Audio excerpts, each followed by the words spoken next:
তো হ্যালো বন্ধুরা, ভিডিওটা ধৈর্য সহকারে শুনবেন আর প্রচুর প্রচুর পরিমাণে শেয়ার করবেন। তো প্রথমত বলি, পরিবার। আমাদের যেমন পাড়া গ্রামে এক একটা পরিবার আছে, তো পরিবারের মেন একটা মালিক থাকে। তো সেই মালিকের কথা অনুযায়ী যদি না চলা হয়, তাহলে পরিবারটা ধ্বংসর পথে যায়।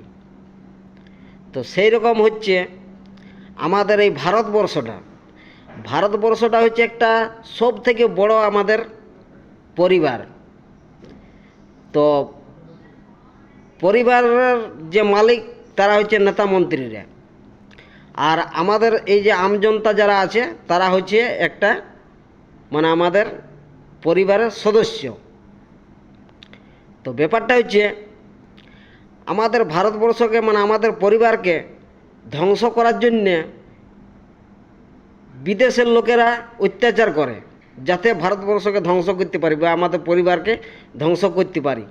তার জন্যে আমাদের যে মেন মালিক তারা বর্ডারে সিকিউরিটি রেখেছে, একদম কামান ফামান নিয়ে রেডি করে, যাতে না আমাদের অন্য পরিবার আমাদের পরিবারকে ধ্বংস না করতে পারে।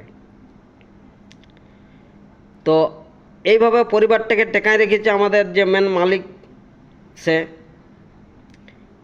এরপর আমরা ভারতবর্ষের ভিতরে আছি আম পাবলিক, যারা আমরা সদস্য এই পরিবারটার, তারা আমরা ভিতরে ঝুট ঝামেলা আমাদের লাগেই আছে।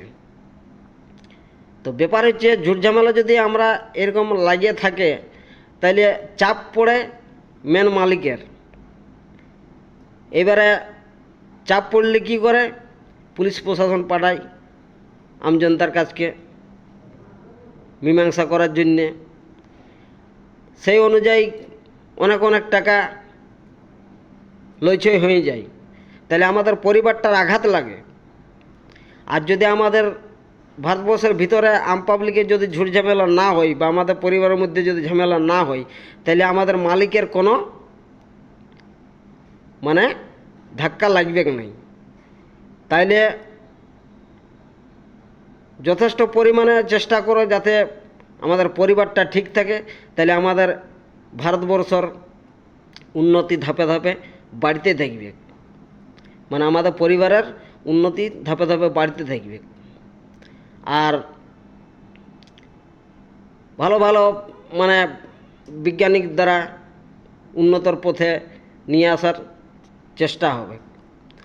আর যদি ঝুট ঝামেলা লাগেই থাকে, তো দিন দিন ভারতবর্ষ ধ্বংসর পথেই যাবে। তো এই হচ্ছে বক্তব্য।